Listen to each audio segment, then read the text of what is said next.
Shalom, j'espère que vous allez bien par la grâce de Dieu. Bonne fête de Noël à tout le monde. Nous bénissons le Seigneur, j'espère que vous allez bien. Ok, I'm so glad to be in front of you today. Parce que je veux partager avec vous comment le péché ouvre les brèches à l'ennemi, en fait. Alors la parole de Dieu dit, Jésus dit, le prince de ce monde vient, mais il n'a rien de lui en moi. Alors, qu'est-ce qui se passe en fait? Galates 5 dit, les œuvres de la chair se manifestent. Galates 5, verset 19. Or, les œuvres de la chair sont manifestes. Ce sont l'impudicité, l'impureté, la dissolution, l'idolâtrie, la magie, les inimitiés, les querelles, les jalousies, les animosités, les disputes, les divisions, les sectes, l'envie, l'ivrognerie, les essais de table et les choses semblables. Voilà les choses, les traits de l'ennemi en fait. Au fait, si nous pratiquons ces choses, si nous avons ces choses en nous, c'est comme les choses de l'ennemi, c'est quelque chose de l'ennemi en fait. Prenons la colère, c'est de l'ennemi en fait. Et quand nous prenons le risque de nous livrer à l'un de ces péchés, c'est comme nous mettons la bombe dans notre maison en fait. Ça va s'éclater et la maison sera détruite. Mais si nous la mettons hors, la maison sera sauvée en fait. Alors, c'est un peu comment le péché fonctionne. Si nous laissons l'un de ces péchés, la colère, le mensonge, la jalousie, c'est comme des portes que nous ouvrons au diable. Et nous disons, voilà, entre. Et quand il va venir, nous le ouvrons inconsciemment en fait. Et lui vient, parce qu'il trouve lassé en fait. Il vient pour tuer, égorger, détruire. Alors, pour que vous puissiez bien comprendre, je vais raconter une anecdote.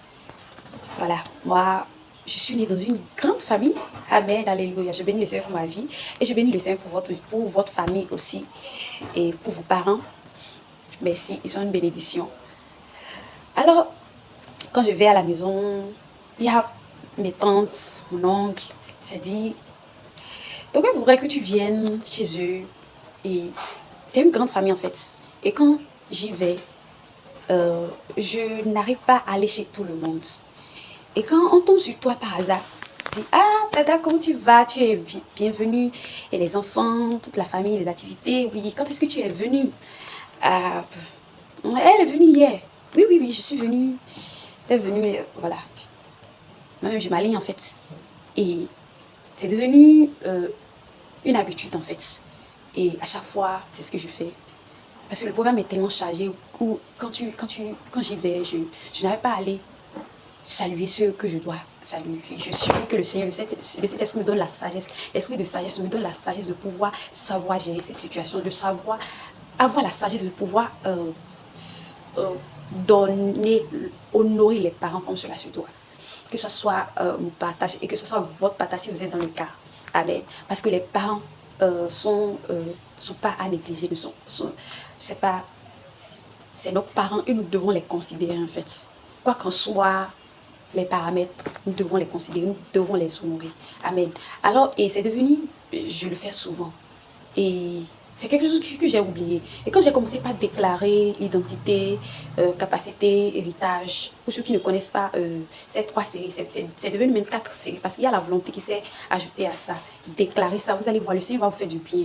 Allez sur YouTube, écrivez identité. Vous allez voir identité, capacité, ainsi de suite. C'est le pasteur Chisley qui l'a fait et c'est une bénédiction.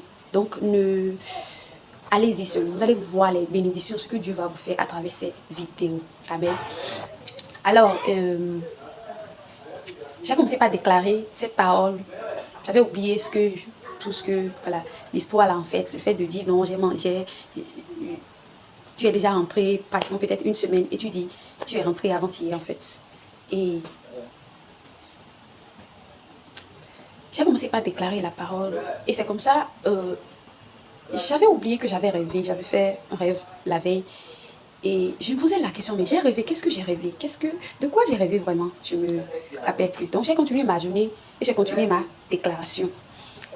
Et quand j'ai continué la déclaration, sur le deuxième, la deuxième vidéo, c'est comme si ça commençait pas à monter en moi en fait. Le rêve a commencé pas à monter en moi. Et là, c'est la deuxième partie qui était montée en moi. Dans le rêve, on disait, j'ai vu ma grand-mère qui disait, voilà, elle a tel, elle a tel, elle a tel, elle a tel. Ah, des brossas, cadavres, brochette, des brossas. Et je me suis dit, c'est quoi en fait? J'ai continué la déclaration et ça continuait pas à monter. Et la première partie est montée. Et c'était la première partie, très de...